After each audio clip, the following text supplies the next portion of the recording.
Good.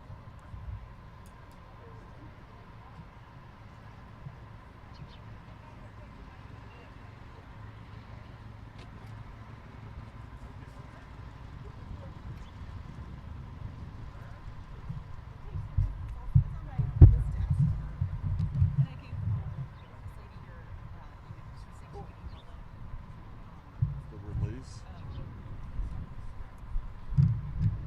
Thanks a bunch.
Okay.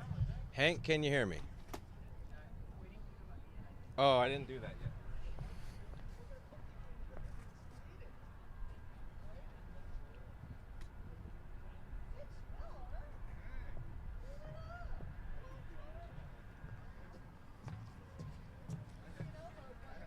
Hank, can you hear me now? You want me to say one more thing? This is me like kind of being a little bit louder than normal, but hopefully that mic should be enough. Is that good? Okay, cool.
Get a picture of that.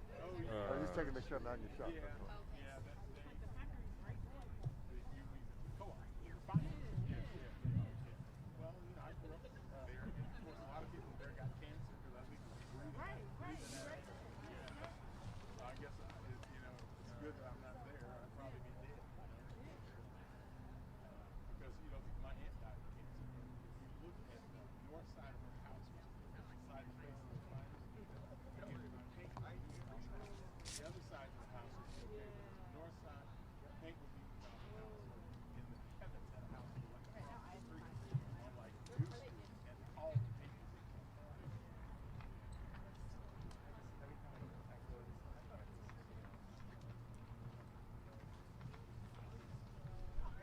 Yeah.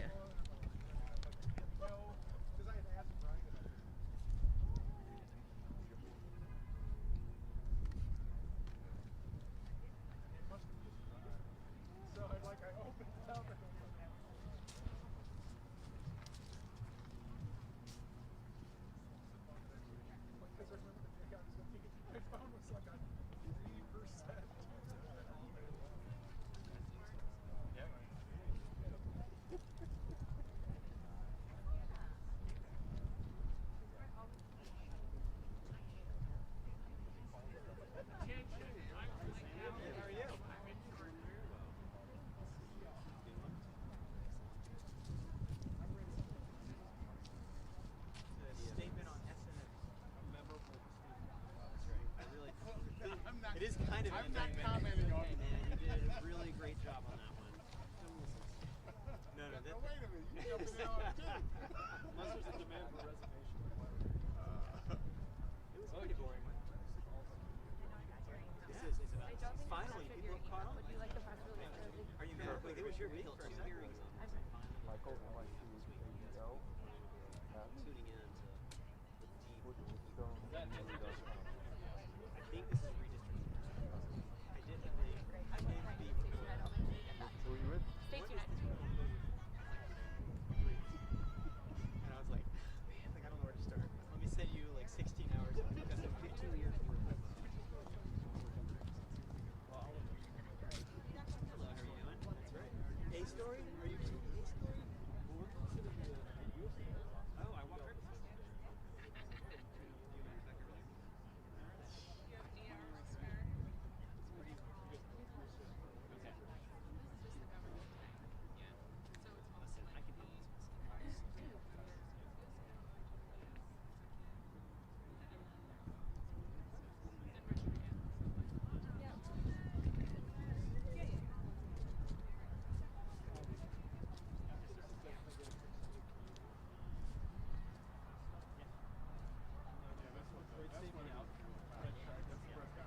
I'm glad Kate's seeing this, so she knows what reporters do with statements they don't want to use. Thanks so much.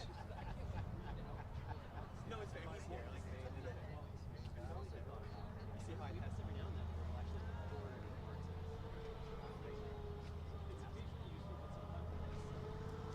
Yeah, well, that's what we. What if I had him recording it, but he was walking? Would that sound a little natural? It's like too quiet. Yeah. Maybe next time we'll just do it outside.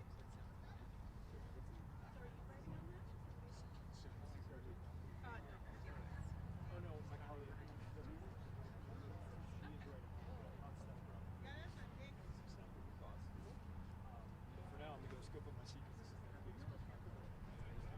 If you know, you probably don't. You're not even. The event.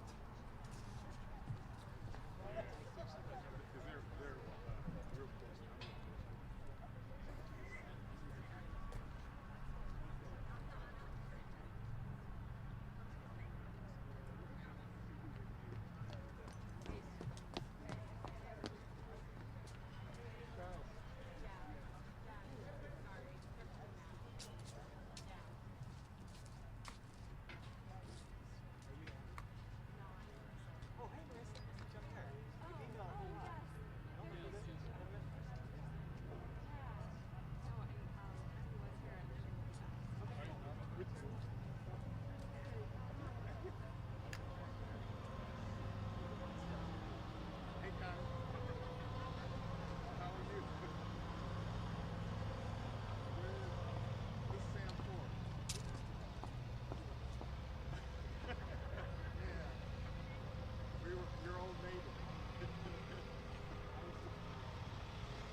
Congresswoman. How are you, Madam Congresswoman? Nice to see you. Jonathan Greenblatt, of course, from the AVL. Nice to see you. And Councilmember Charles Allen, Joanne Lidgate from States United. Thank you.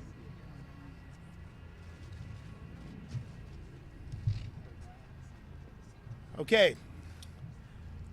Good afternoon, and thank you for joining us here today. Before I get started with the substance of my remarks, I'm proud to introduce you to several people who've inspired why we are here today and lent substantial assistance to the historic suit that we filed in the United States District Court for the District of Columbia. First, the Honorable Congresswoman Eleanor Holmes Norton, who will speak after me. Next will be the Honorable Charles Allen, Ward 6 Council member that covers this Capitol Hill area and other areas of the District of Columbia. He's also the chair of the D.C. City Council Judiciary Committee. Joanne Lidgate is the executive director of States United Democracy Center, a bipartisan organization that works to ensure access to voting for all and works against violence and extremism. Of course, last but not least is Jonathan Greenblatt. He's the CEO of the Anti-Defamation League, the leading organization in the fight against hate that works tirelessly to advocate for justice and fair treatment for all.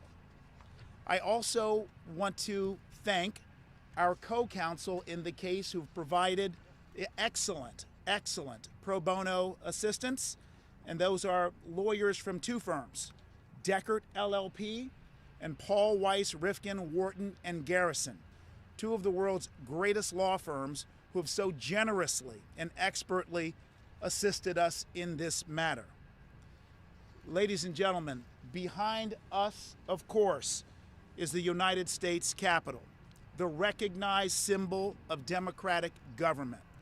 This building has stood since 1800, and it is where Franklin Delano Roosevelt, our country's longest-serving elected president's words are inscribed. And here's what they say: we must remember that any oppression, any injustice, any hatred is a wedge designed to attack our civilization.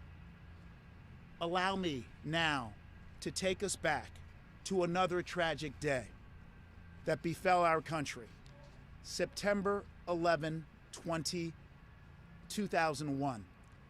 On this day, the United States weathered a terrorist attack covertly orchestrated from beyond our country's borders, one that also aimed to take down our capital if it wasn't for the heroes on Flight 93. Our country responded by declaring war on terrorism in what became our country's longest armed conflict.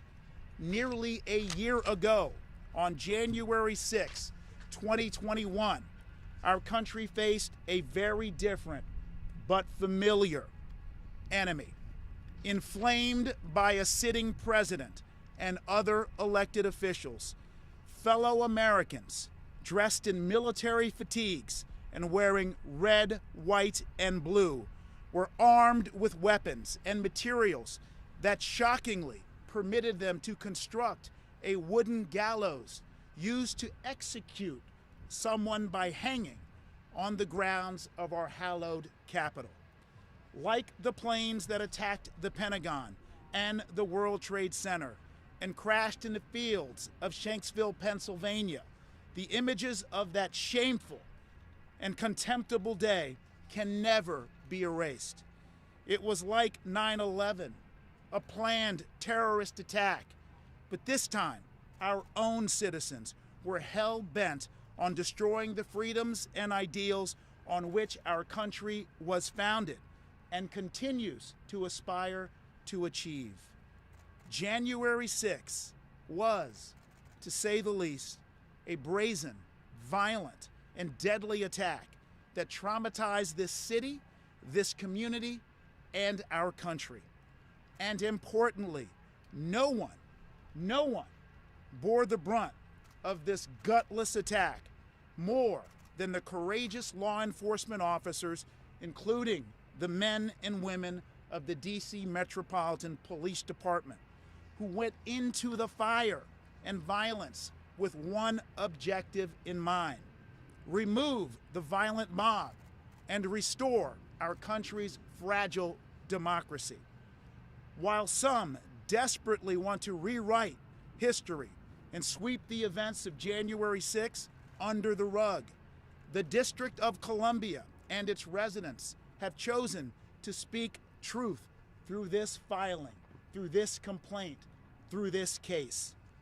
It is for these reasons that the independent Office of Attorney General for the District of Columbia is filing the first civil lawsuit by a state or municipal government to hold accountable the Proud Boys, the Oath Keepers, and more than 30 of their leaders and members for conspiring to terrorize the District of Columbia, for unlawfully interfering with our country's peaceful transition of power, and for assaulting our men and women in blue who valiantly defended the Capitol, the district, and our freedoms. Specifically, we're bringing this lawsuit pursuant to local and federal laws, including the Ku Klux Klan Act of 1871, a Reconstruction-era federal law designed to protect our country against violent conspiracies, protect our citizens against violent conspiracies, like the attack that took place on January 6. In the complaint, which has been filed and is public, we specifically allege that these vigilantes, insurrectionists, and masters of a lawless mob conspired against the District of Columbia, its law enforcement officers, and residents by planning, promoting, and participating in the violent attack on the United States Capitol. We further allege the named defendants caused substantial and provable damage to the District of Columbia, and in particular to our courageous law enforcement officers who risked their lives, and some even died, to defend the Capitol, the district, and our country's freedoms. As the independent Attorney General, I have the responsibility to enforce our laws and hold these violent defendants accountable because they cause actual physical and financial harm to our city, its employees, and our residents. So, we've brought this suit for 4 reasons. First, accountability. Holding wrongdoers accountable is an American value, and it's at the core of my legal responsibilities. The defendants, as you know, were not tourists, nor were they acting patriotically. They were vigilantes, members of a mob, insurrectionists who sought to crush our country's freedoms. Second, deterrence. Our country is a country of laws. We certainly can and do disagree on a plethora of issues, both big and small. However, in the United States of America and in the District of Columbia, we resolve our disagreements in a civil, non-violent manner. Those who don't play by these rules must be held responsible to deter future violent and undemocratic conduct. Restitution and recompense is the third reason why we're bringing this suit today. Because in our country, when an individual or entity suffers physical, mental, and financial injury caused by the illegal act of others, the victims are entitled to restitution and recompense. We all agree that the tragedy of pedestrians hit by a vehicle by walking on a crosswalk are deserving of restitution and recompense at the very least. So too are law enforcement officers who were injured in the course of stopping a violent mob hell-bent on taking away our freedoms. Again, restitution and recompense, those are American values. And in this case, the defendant's unlawful actions caused the district to deploy unprecedented resources to repel and defeat an attack on our country's capital. During the height of the attack, approximately 850 members of the Metropolitan Police Department were at the Capitol and the immediate area surrounding it. Scores of officers required emergency medical treatment and continue to receive physical and mental health treatment today as a result of physical injuries and trauma that in many cases will last a lifetime. These costs, including the unavailability of officers who are not able to immediately return to their jobs of protecting D.C. residents, are substantial. And we will, through this lawsuit, seek to impose severe financial penalties on the organizations and individuals responsible. Finally, we filed this suit to seek justice for the brave men and women of the Metropolitan Police Department. Police officers sign up to protect our residents. This is true. But they don't sign up for war on our country. They don't sign up to being attacked by an armed mob, beaten with bats, poles, and fists, dragged down stairs, kicked and stomped by thugs. My mind goes to Metropolitan Police Department officer Michael Fanon, a veteran officer who himself voted for President Trump in 2016. Obviously, Michael Fanon defended the Capitol on January 6, and video evidence of Officer Fanon's testimony reveal that he fought valiantly against the mob. In doing so, he succumbed to the violent mob and was dragged down those Capitol steps. Officer Fanon suffered a heart attack and a concussion as he was repeatedly shot with a taser or shotgun and physically beaten. In Officer Fanon's own words, "Some guys started getting a hold of my gun and they were screaming out, 'Kill him, kill him,' with his own gun." A father of four, Officer Fanon pleaded for his life. Fortunately, but not before ending, physically hurt and mentally traumatized, Officer Fanon survived. Ladies and gentlemen, MPD Officer Gunther Hashida and Officer Kyle D. Freitag and a third MPD officer, Jeffrey Smith, also put their lives on the line on January 6th, and they suffered mightily. Sadly, they took their own lives afterwards. This lawsuit seeks justice for them, their families, and the many officers who still live with the pain from January 6th.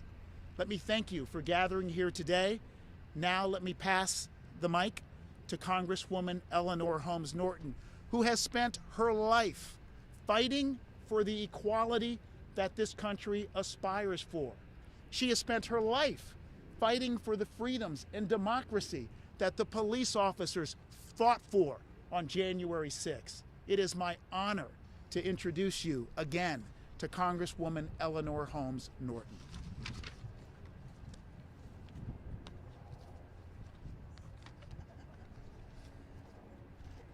Thank you, Attorney General Racine. I appreciate how you have laid out the purposes for this press conference, and I particularly appreciate the lawsuit that you so creatively are bringing. I am pleased to welcome to the Capitol our other guests, whom you will hear from shortly. On January 6th, the U.S. Capitol was attacked by individuals seeking to overturn our democratic form of government, while President Trump refused to send in the D.C. National Guard to the Capitol. The Metropolitan Police Department voluntarily responded, protecting the Capitol, Congress, and democracy itself. Despite the ongoing attack, Trump delayed in deploying the D.C. National Guard to defend the Capitol for hours to ensure this would never happen again and to provide greater home rule and equality for the district, I was able to get included in the House-passed National Defense Authorization Act, my D.C. National Guard Home Rule Act, which would give the D.C. mayor control over the D.C. National Guard. I am very disappointed, however, that Republicans fought this provision and it was dropped from the final version of the National Defense Authorization Act.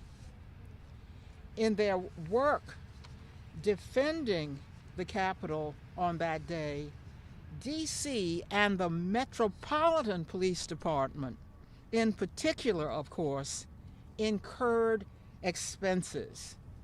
I was able to secure a $9.1 million federal payment to the district in an emergency supplemental appropriations bill that was signed into law in July to compensate D.C. for the direct costs of responding to the attack.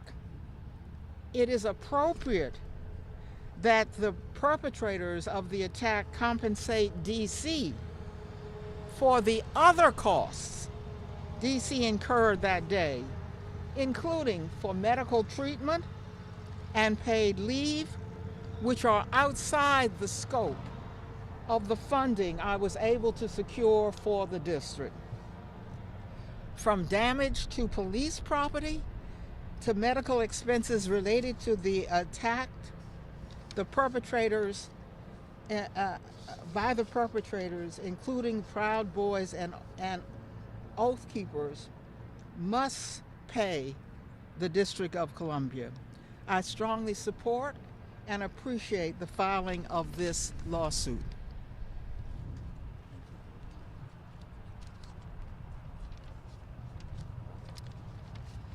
Good morning. My name is Charles Allen. I'm the Ward 6 council member, and you're in Ward 6, so I represent the neighborhood around the Capitol. When I heard the Attorney General talking about September 11th, I couldn't help but look up at this blue sky and remember that day. And I think that January 6th will be as important in our nation's history as September 11th is. I'm here to say that I am in full support of Attorney General Racine's efforts to hold accountable those who carry out a premeditated, a coordinated attack, not only on our nation's capital, but on our home and on our MPD officers and on our residents. The impact of January 6th, it was felt nationwide, but few Americans, I think, experienced it as personally as we did. The insurrectionists intentionally created a situation that ultimately cost the lives and endangered many more. It's difficult to describe the terror that our residents, my constituents, felt during this insurrection. The pain, confusion that we collectively experienced as we saw a mob descending on our venerated institution and desecrating it. The concern we had for our neighbors who work in this building. I also have oversight for the first responders of the district. And I can tell you that our men and women in law enforcement and EMS, fire and EMS, they put their lives on the line today. And still today, they are suffering the emotional and physical harm that they experienced. I've talked with many officers, it was their first time even going inside that building, and they carry it with them, and the emotional and psychological harm and pain is something that they will be fighting and working on for the rest of their lives and careers. Today's suit is one way that we can demand accountability, and frankly, healing as both a community, a city, and a nation. I want to thank Attorney General Karl Racine and his team, all the partners that have been a part of this, for their work to seek justice for DC residents, as we are too often an afterthought, even when national fairs play out in our very own front yard. Last January, my two children were 8 and 4 years old, and we lived just a couple of blocks that direction. And recognizing that I have to tell them, and they will read about the history of what happened on January 6th. And my hope is that measures like this, actions that we take today, will also be part of that story that's told as they get older, as generations come to understand what was at risk on January 6th and the ways in which we came together to fight back, to preserve our democracy, and hold those who put it in jeopardy accountable. So thank you to the Attorney General, Karl Racine, and to everybody who's a part of this. Thank you.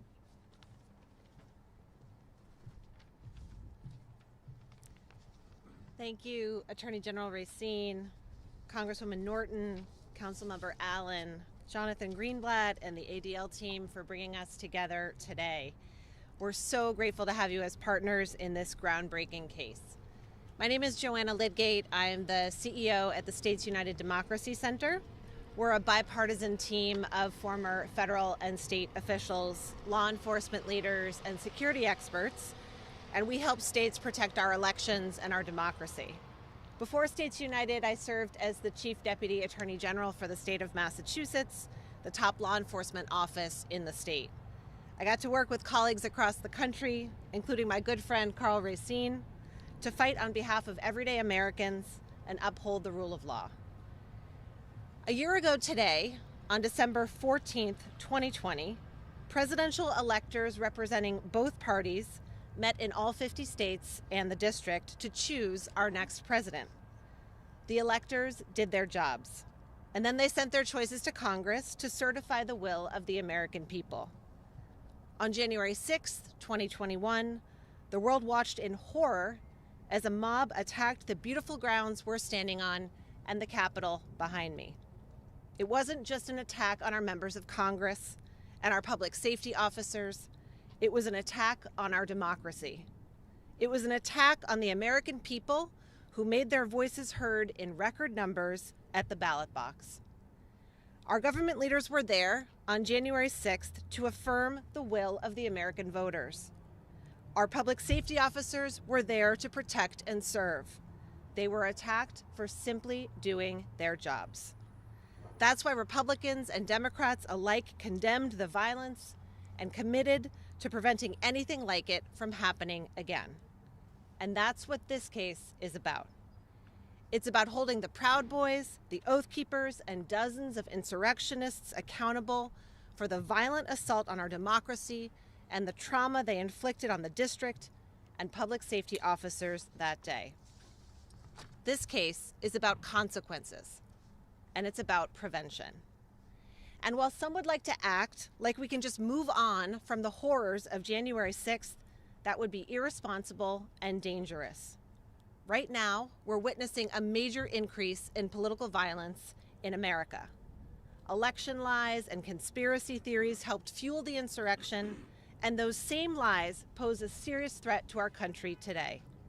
Every day, because of those lies, our state and local election officials, the trusted guardians of our democracy, face violent threats and harassment. The attack on our democracy is far from over, and if we don't take action, we risk letting violence become a feature of our political life. We won't let that happen. We're a nation of laws, and there are serious consequences, legal and financial, for trying to hijack an election. History tells us that accountability is critical to moving forward. This case joins a powerful line of lawsuits holding perpetrators of political violence accountable, from the organizers of the Unite the Right rally in Charlottesville to the Aryan Nation and the Ku Klux Klan. Democracy isn't just an institution or a process. It's a living, breathing thing, a set of ongoing challenges. While the solution to all of those challenges certainly can't be found in the courtroom, the justice system has a pivotal role to play. This case is about justice for the district and for the brave officers who risked their lives on January 6th. Our capital and our country are still healing and processing, and too many families will never recover from the loss and trauma inflicted that day. We keep them in our hearts.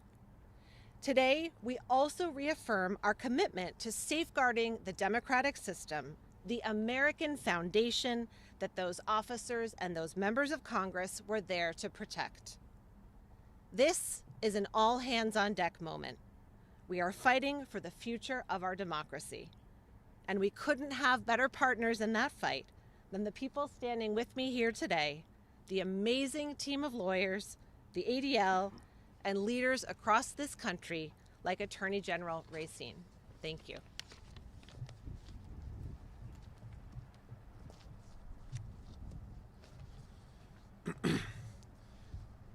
Thank you, Attorney General Racine, Delegate Norton, Councilmember Allen, for having me here today, along with my colleague Joanna Lidgate from States United. ADL is the oldest anti-hate organization in the world, and we are truly honored to work with you on this landmark lawsuit on behalf of the District of Columbia against the Proud Boys, the Oath Keepers, and more than 30 individuals who coordinated an act of domestic terrorism against our democracy right here in this place. We take this responsibility seriously. For more than 100 years, ADL has worked to stop the defamation of the Jewish people and to secure justice and fair treatment to all. To deliver on that mission, we have been at the forefront of strategically monitoring, exposing, and countering extremist threats from across the ideological spectrum. ADL's experts tracked the planning for the January 6th attack on the Capitol. We helped to identify the perpetrators and any connections that they had to groups like the Proud Boys and Oath Keepers. And we are deeply honored now to be putting that expertise at the service of the District of Columbia and the brave officers who were injured or killed on a result of that day. No one will forget the images we saw on January the 6th. And for the Jewish community, seeing individuals wearing anti-Semitic t-shirts with images like Camp Auschwitz on them while storming the Capitol building was particularly searing and traumatic. Make no mistake, January 6th was not a peaceful protest. Indeed, it was the most predictable terror attack in the history of our country. Countless law enforcement officers suffered physical injuries and lasting emotional trauma. 4 officers who responded that day have died by suicide. We are here fighting for justice for them, for the sanctity of our nation's capital, and for our democracy, because the violence perpetrated on that day, while unique in its severity and scope, was far from an isolated occurrence. It did not happen in a vacuum, and it did not end when the crowd dispersed. The attack on the Capitol took place against a political and cultural backdrop of hate and extremism that has proliferated and gone largely unchecked over the last 5 years. Extremism has been normalized. Hate has been amplified. This is about turning back that tide. And it is important because those who perpetrated the attack will not readily abandon their convictions. Domestic extremists like the Proud Boys, the Oath Keepers, and others continue to present a serious, credible, and dangerous threat to our democracy and to us all. We must respond with all of the tools at our disposal. We are all at risk if we fail to do so. Accountability for January the 6th is critically important to preventing another violent insurrection from happening in D.C. or in state capitals across the country. And that is why I am so proud and so humbled to be standing here today alongside this courageous and talented team. Thank you. And now I'll hand it back to Attorney General Racine.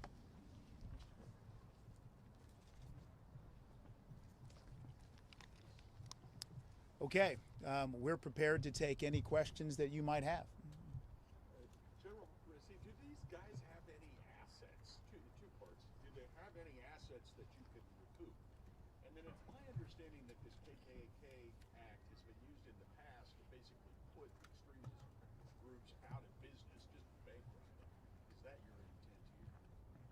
Our intent, as we indicated, is to hold these violent mobsters and these violent hate groups accountable and to get every penny of damage that we can.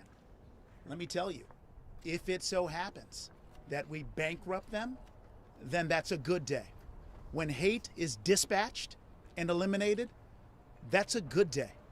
And so, yes, we're using the Ku Klux Klan Act and other laws to absolutely bring as much financial pain, hit them in the pocket as possible.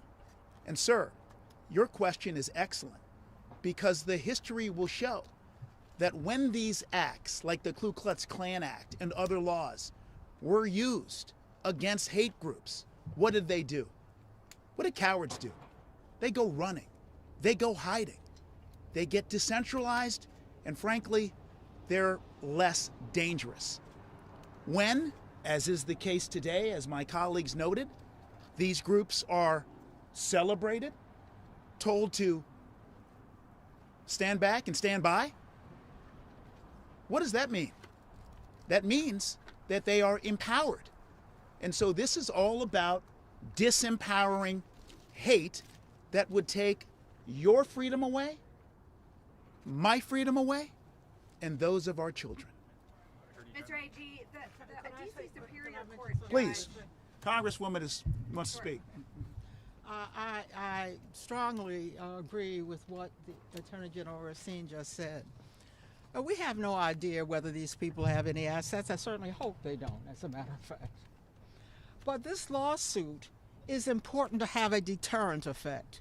They're going to have to defend it. They're going to have to spend money defending it.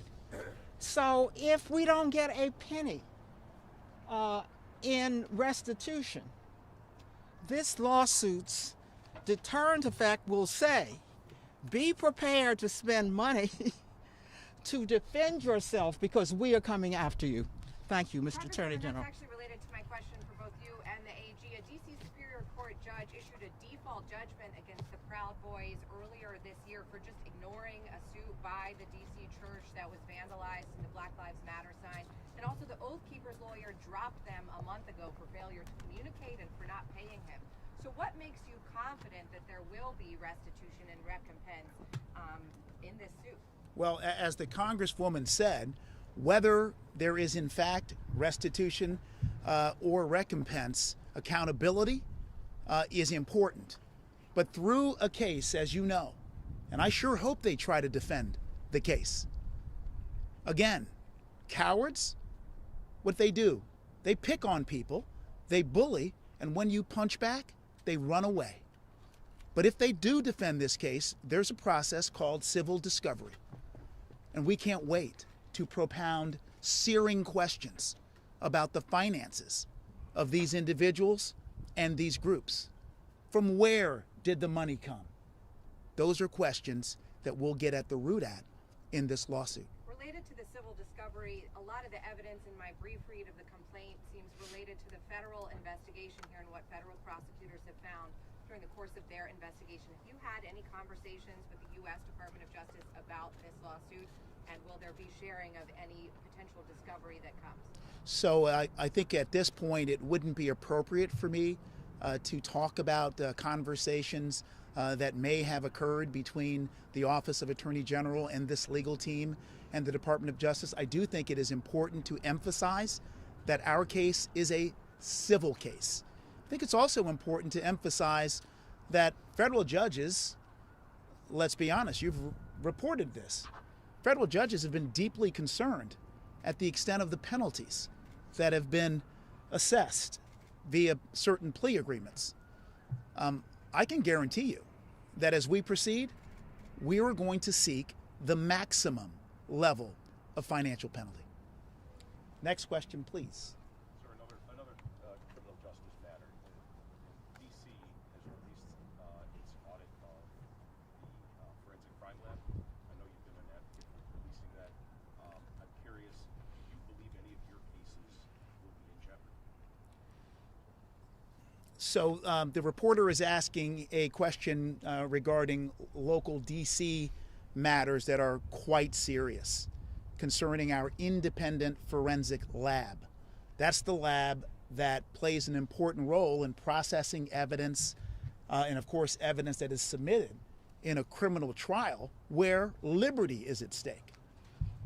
The allegations around the Department of Forensic Services have been going on for at least 15 months, and as you well stated, the Office of Attorney General and the U.S. Attorney's Office of the District of Columbia have clearly and repeatedly stated their grave concerns about the state of that agency. With this report, the U.S. Attorney's Office for the District of Columbia and certainly the Office of Attorney General have been vindicated because we blew the whistle, others scapegoated. And as to your question as to whether criminal cases may have been compromised, the report in fact recommends that criminal cases that utilized forensic evidence, that's guns, DNA, fingerprint, and the like, be reviewed since the inception of the Department of Forensic Services. This is a serious matter, but we're here today to talk about January 6th and the attempt to take away our freedoms. Thanks for the question. I can't tell you right now. I can tell you that we have begun a review of those cases, and certainly integrity in convictions, whether they're juvenile cases or adult cases. And as you know, the U.S. Attorney's Office here in the district is the principal prosecutor. I disagree with that notion of adults.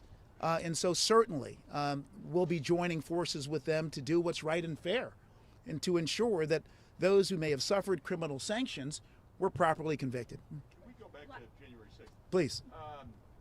So there seems to be some question in some people's minds about whether this was kind of a spontaneous insurrection or whether it was planned specifically in advance. Are you alleging in this lawsuit that these individuals conspired Yes. well in advance? Yes. And I think that my friend Jonathan Greenblatt said it best. The red flags, the alarms, the shouts, the screams, the chatter were as loud as can be. And thank God for journalists, because you're probing this deeply. And that's what you're finding. And how high do you think that conspiracy went? Look, this Capitol literally went undefended for nearly 3 hours plus. I don't know about you. I always look for a story at the start, the middle, and the end. The start was when people started talking about come to Washington, D.C. on January 6th. It's going to be wild. The middle was more incitement around January 5, and obviously even before then. These groups were organizing, they were telling people this is the time. They were planning, and don't forget, there were bombs planted in Council Member Allen's ward at the DNC and at the RNC. And what was the end? Time to leave. I think from the beginning, from the middle, and to the end of this story, there is explicit evidence of conspiracy. Yes. But you haven't named former President Trump in this lawsuit. That is correct.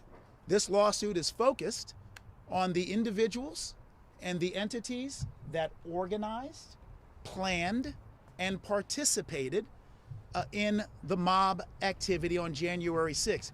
As to President Trump, let's be clear.